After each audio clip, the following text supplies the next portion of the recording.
اور مکمل کیا۔ آج میں نے اس کو پورا کرنے کے لیے ہاف این آور اس کا لیا تاکہ ہم اس کو مکمل کر لیں۔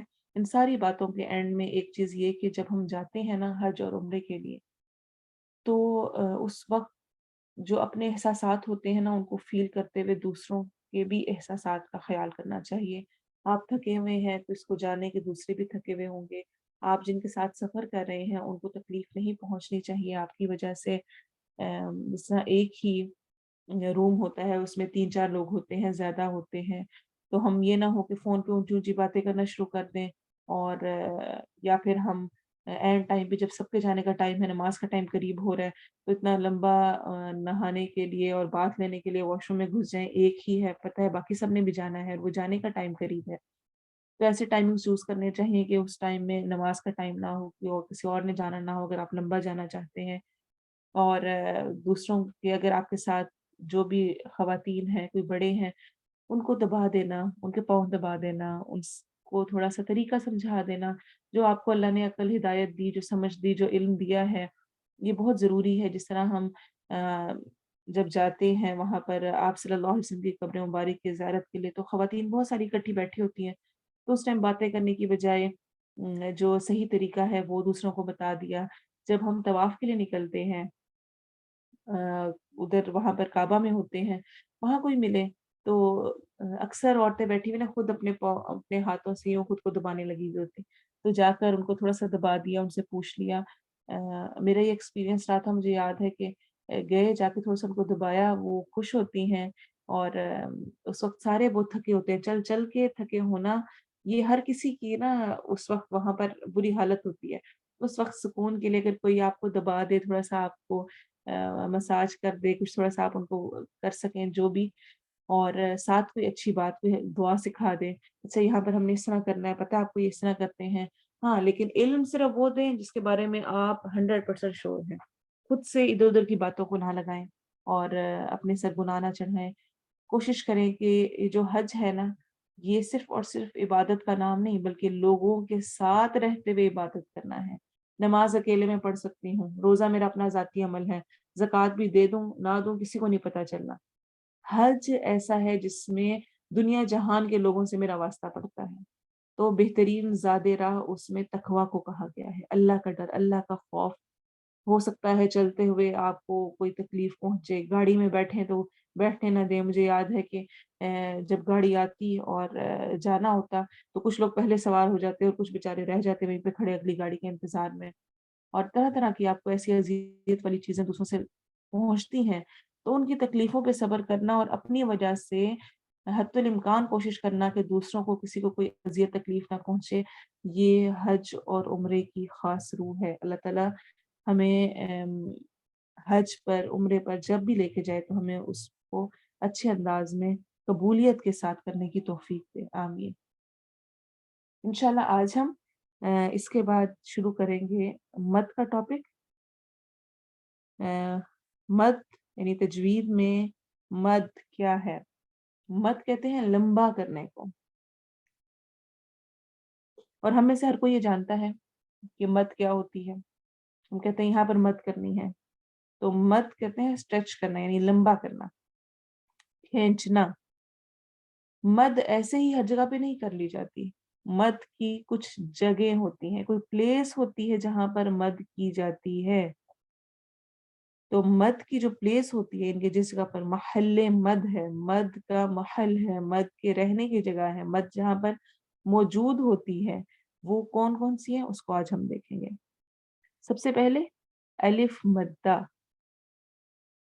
الف مدہ ہوتی ہے کہیں پر تو مد ہوتی ہے، یعنی اس والی جگہ پر، ضروری نہیں کہ ہر جگہ جہاں پر الف مدہ ہے وہاں پر لازمی مد ہوگی ہی۔ آگے ہم اور چیزیں بھی دیکھیں گے تو آپ کو اور سمجھ آئے گی۔ یعنی کوئی بھی مد، یہ نیچے چیزیں لکھی ہوئی ہیں جو میں بھی بیان کروں گی، ان کے علاوہ کسی اور جگہ پر نہیں آتی، ٹھیک ہے؟ سمپلی یہ الف مدہ کیا ہوتی ہے؟ الف ما قبل زبر یا فتحہ، فتحہ، یہاں پر آخری والا ہا مسنگ ہے، تو کیا کرنا ہے؟ الف ما قبل زبر، اور اس کو فتحہ کہتے ہیں، زبر کو فتحہ یہاں پہ لکھنے میں غلطی ہوئی ہے، اس لیے میں آپ کو بتا رہی ہوں فاتح اور اس کے بعد پھر ہا آئے گا. جیسے کہ مثلاً قول، یہ کیا ہے؟ الف مدہ ہو رہا ہے.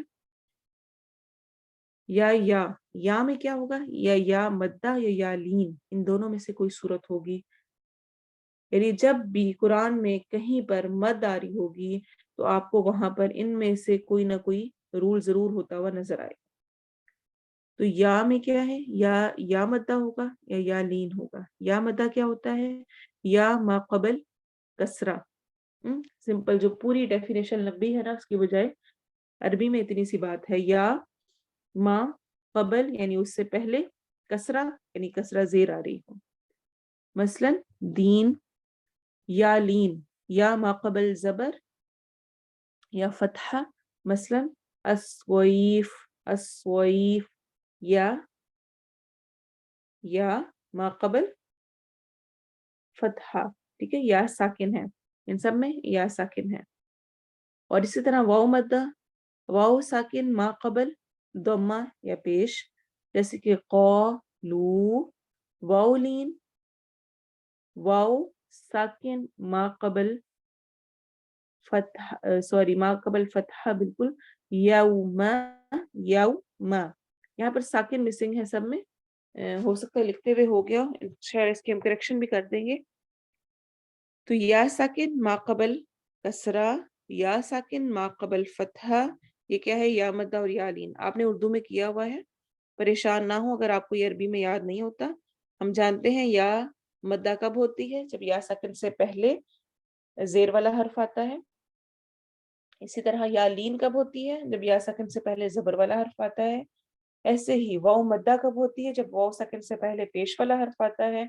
اور واو لین کب ہوتی ہے؟ جب واو ساکن سے پہلے زبر فتحہ والا حرف آتا ہے. ٹھیک ہے، تو جب بھی کہیں پر مد ہوگی وہاں پر لازمی وہ مد کی جگہ کون سی ہوگی؟ جہاں پر ان میں سے کوئی نہ کوئی ہو رہی ہو. جیسے کہ سمپلی ہم دیکھتے ہیں، جس طرح آج والی ہماری آیات ہیں، آیت نمبر 170 سے. کیا آواز کلیئر نہیں آ رہی ہے؟ کم آ رہی ہے؟ کسی کی طرف سے آیا ہے؟ سب کو مسئلہ ہے یا کلیئر ہے؟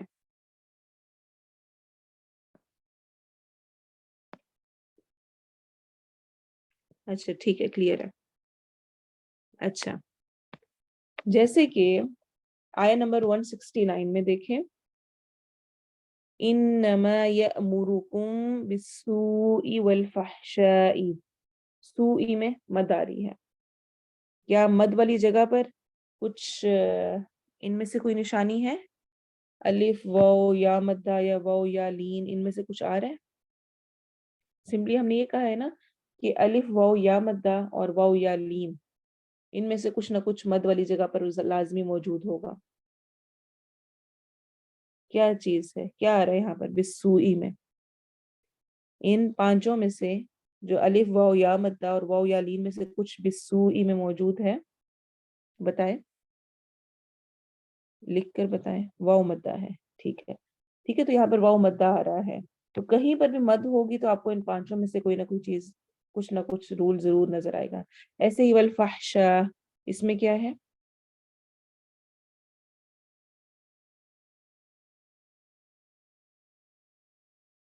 والفحشاء میں کیا ہے؟ بتائیں.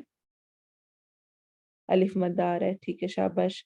اچھا، اگلی آیت میں دیکھیں، وَإِذَا قِيلَ لَهُمُ اتَّبِعُوا مَا أَنزَلَ اللَّهُ. ماں پہ کیا ہے؟ ماں پہ بھی الف مدہ ہے، تو ہم یہاں پر مد کر رہے ہیں. اچھا، اسی طرح سے آگے دیکھتے ہیں، ما الفینا، اس میں بھی ماں میں الف مد آ رہی ہے. آباءنا میں بھی آبا میں الف مد ہے. اسی طرح اولو کان آباؤہم، اس میں اگین مد آ رہی ہے تو ساتھ الف مدہ ہو رہی ہے. ایسے ہی آیت نمبر 171 میں دعاءن میں الف مدہ ہو رہی ہے. اور ایسے ہی آیت نمبر 173 میں وما احل میں الف مد ہو رہی ہے. اور فلا اثم میں بھی الف مد ہو رہی ہے. تو یعنی الف واو یا مد یا واو یا لین، ان میں سے کچھ نہ کچھ آ رہا ہوتا ہے جب ہم مد کرتے ہیں. کب کیسے کیا آ رہا ہوتا ہے، انشاءاللہ اس کو ہم وقت کے ساتھ پڑھتے جائیں گے اور آپ کو اور کلیئر ہوتا جائے گا۔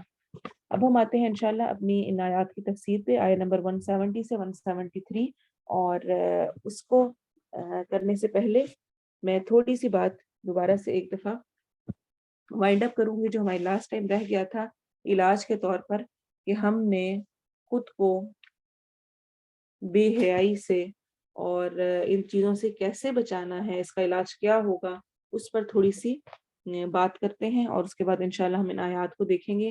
ایک تو یہ کہ علم نافع، جو میں نے آپ سے پہلے کہا تھا کہ علم نافع ہونا چاہیے، نفع مند علم ہمارے پاس ہونا چاہیے، اس کی کوشش ہونی چاہیے، کیونکہ اس سے کیا ہوتا ہے کہ انسان بہت دفعہ گناہ کی طرف جاتا ہے، انسان ہے نا، نسیان سے ہے، بھول جاتا ہے، کرنے لگ جاتا ہے، لیکن جب علم نافع پاس ہوتا ہے، جس طرح ابھی آپ پڑھ رہے ہیں، آپ سمجھ رہے ہیں، آپ سیکھ رہے ہیں، تو ایسا نہیں ہوگا کہ اب آپ سارے وہ جو کام اگر آپ کے اندر کوئی نہ کوئی آپ ان چیزوں میں انوالو ہیں یا آپ کی زندگی میں ایسی چیزیں موجود ہیں تو 100% آپ ان کو اوائڈ کر لیں گے، نہیں۔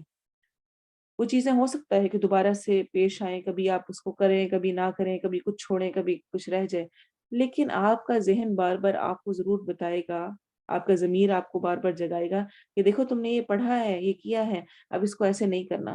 اور ہو سکتا ہے کہ جو وہ 10 دفعہ ایک چیز ہوتی تھی وہ اب 5 دفعہ پہ چلی جائے، 6 7 دفعہ پہ چلی جائے، 3 دفعہ پہ اوائڈ کر جائے، یا 2 دفعہ پہ چلی جائے۔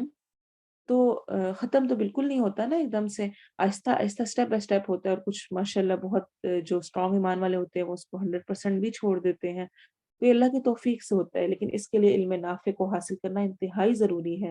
امام ابن قیم فرماتے ہیں، اور اصلاح کے لیے جامع بات یہ ہے کہ آپ اپنے ذہن و فکر کو ان علوم و تفکرات کی معرفت میں لگا دیں، یعنی اپنے آپ کو، اپنے ذہن کو ان علوم کے ساتھ، علم میں، تفکرات یعنی ان فکروں میں لگا دیں، ان کی معرفت میں، ان کو جاننے میں لگا دیں جن کا جاننا آپ کے لیے ضروری ہے، جیسے توحید اور اس کے حقوق، موت اور اس کے بعد جنت یا جہنم میں داخل ہونا، اعمال کی آفات اور ان سے بچنے کے طریقے وغیرہ، یعنی اس طرح کی چیزوں میں انسان کو خود کو انوالو کر لینا چاہیے۔ پھر معاذ اللہ، اللہ کا ڈر رکھنا، اور یہ کہنا انی اخاف اللہ، میں اللہ سے ڈرتی ہوں۔ کوئی کچھ کہے کسی چیز میں انسسٹ کرے نا کہ آ جاؤ، تمہارا گناہ ہم اپنے سر لیں گے، ایسے لوگوں کو بھی دیکھا ہوا ہے۔ شادی پہ کہتے ہیں آؤ تصویریں بنوا لو، کوئی بات نہیں، میں تمہارے حصے کا گناہ لے لوں گی۔ یہ کیا تم نے دوپٹہ لیا ہوا، چھوڑ چھوڑ اتارو ابھی، یہاں پہ نہیں اچھا لگ رہا ہے، خیر ہے میں تمہارا بوجھ اٹھا لوں گی۔ اتنے آرام سے لوگ ایسے سینٹینسز بول رہے ہوتے ہیں اور دوسرے لوگوں کو گناہوں پہ اکسا رہے ہوتے ہیں، تو آسان سا اس کا ریٹرن بیک، یعنی کہ آپ نے اس کے جواب میں کیا کہنا ہے، انی اخاف اللہ، میں اللہ سے ڈرتی ہوں، معاذ اللہ، اللہ کی پناہ۔ یہ الفاظ ہمیں سکھائے گئے ہیں۔ آپ صلی اللہ علیہ وسلم نے فرمایا 7 آدمی ایسے ہوں گے جن کو روز قیامت اللہ اپنے سائے میں جگہ دے گا، اور اب جانتے ہیں کوئی سایہ نہیں ہوگا، سورج اتنا قریب ہوگا، لوگ اپنے پسینے میں ہی ڈبکیاں لگا رہے ہوں گے اپنے اعمال کے مطابق۔ اس وقت 7 لوگ، 7 پیپل عرش کے سائے میں ہوں گے، شیڈ میں ہوں گے۔ ان میں سے ایک وہ آدمی ہے جس کو کسی بڑے منصب والی اور خوبصورت عورت نے برائی کی دعوت دی، مگر اس نے کہا انی اخاف اللہ، میں اللہ سے ڈرتا ہوں۔ سیم ایز اپوزٹ، یعنی اپوزٹ بھی کر لیں۔ مالو جاہ والا خوبصورت مرد نے ایک عورت کو بلایا، اور وہ عورت کہی انی اخاف اللہ، میں اللہ سے ڈرتی ہوں۔ اور یہ جو علم کا ہونا ہے اور اس چیز کا خوف، یاد دہانی بار بار کہ میں اللہ سے ڈرتی ہوں، یہ انسان کے لیے بہت ہی فائدہ مند ہے۔ آپ کو واقعہ یاد ہوگا سوری، جس میں 3 آدمی غار میں پھنس گئے تھے، اور انہوں نے غار سے نجات کے لیے اپنی نیکیوں کو یاد کیا تھا، اور ان نیک اعمال کو یاد کر کے اللہ تعالیٰ سے دعا کی تھی، تو اللہ تعالیٰ نے اس پتھر کو ہٹا دیا تھا۔ اس سے ہمیں یہ پتہ چلتا ہے کہ نیکیاں انسان پر آنے والی مصیبتوں کا ازالے کا باعث بھی بنتی ہیں، ان کو دور کرنے کا باعث بھی بنتی ہیں۔ اس میں سے ایک شخص نے کیا دعا کی تھی، اس کا واقعہ جس طرح سے آتا ہے، اس نے کہا تھا کہ اللہ، میری ایک چچا زاد بہن تھی، یعنی میری کزن تھی ایک، جو لوگوں میں سب سے زیادہ مجھے محبوب تھی، مجھے بہت پسند تھی۔ جس طرح مردوں کو عورتوں سے سخت محبت ہوتی ہے نا، مجھے اس سے ویسی محبت تھی۔ میں نے اس کو طلب کیا، یعنی اس کو بدکاری کا اظہار کیا، اس نے انکار کر دیا، یہاں تک کہ 1 سال بعد دوبارہ انتہائی مجبوری کی حالت میں میرے پاس آئی، یعنی میں نے اس کو دعوت دی، اس نے انکار کر دیا، پھر 1 سال بعد اس کو بہت شدید کوئی مجبوری تھی جس کی وجہ سے اس نے میرے پاس آئی، میں نے پھر مطالبہ کیا، میں نے پھر کہا اگر وہ کام کر دو تو ٹھیک ہے، تمہاری ہیلپ کر دیتا ہوں، لیکن اس نے کہا تم اپنا مقصد مجھ سے حاصل نہیں کر سکتے جب تک کہ تم 100 دینار نہ دے دو، یعنی 100 دینار مجھے چاہیے وہ دے دو۔ چنانچہ میں نے محنت کر کے 120 دینار جمع کیے، جب میں نے اس کو 120 دینار ادا کر دی، یعنی سوچیں کہ پوری اس کے اندر اپنی ایفرٹ پٹ کی، پیسے جمع کیے جتنے اس نے مانگے تھے وہ اس کو دیے، اور جب میں نے اس کے پاس آنے کی نیت کی اور اس کے پاس پہنچ گیا تو اس نے کہا اللہ سے ڈر، مہر ناجائز طریقے سے نہ توڑ۔ تو میں نے اس کے ساتھ برائی کرنے میں حرج محسوس کیا اور میں کھڑا ہو گیا اور اسے چھوڑ دیا، بالکل زنا پر پہنچ کر اس نے کہا اللہ سے ڈر، تو میں نے حرج محسوس کیا اور میں وہاں سے اٹھ گیا، حالانکہ وہ مجھے بہت زیادہ محبوب تھی اور میں نے وہ مال بھی چھوڑ دیا جو کہ اسے دیا تھا۔ اے اللہ تو جانتا ہے اگر میں نے صرف تیری رضا کے لیے ایسا کیا تو اس پتھر کو کچھ ہٹا دے، تو وہ پتھر کچھ اور ہٹ گیا۔ تو اس کا مطلب ہے کہ اشد ضرورت ہے ہمیں بار بار خود کو یاد دہانی کرانے کی، علم نافع کی اور اخاف اللہ بولنے کی، اور یہ جو ہے نا اتق اللہ، اللہ سے ڈر، یہ پیدا ہو جانا انسان کو بہت ساری چیزوں سے بچا لیتا ہے جو کہ علم نافع سے ہی آتا ہے۔ انما یخشى اللہ من عبادہ العلماء، بے شک اللہ کا ڈر میرے بندوں میں سے وہ رکھتے ہیں جو علم والے ہیں، جو علم والے ہیں ان کے اندر ہی اللہ کا ڈر، اللہ کا خوف آتا ہے۔ تو خود کو علم نافع کی طرف لانا، پھر دوسرا خائن نظر سے اجتناب کرنا، خیانت نہ ہو نظروں میں۔ اللہ تعالیٰ فرماتے ہیں یعلم خائنۃ الاعین وما تخفی الصدور، وہ خیانت کرنے والی آنکھ کو بھی جانتا ہے اور سینوں کی پوشیدہ باتوں کو بھی خوب جانتا ہے۔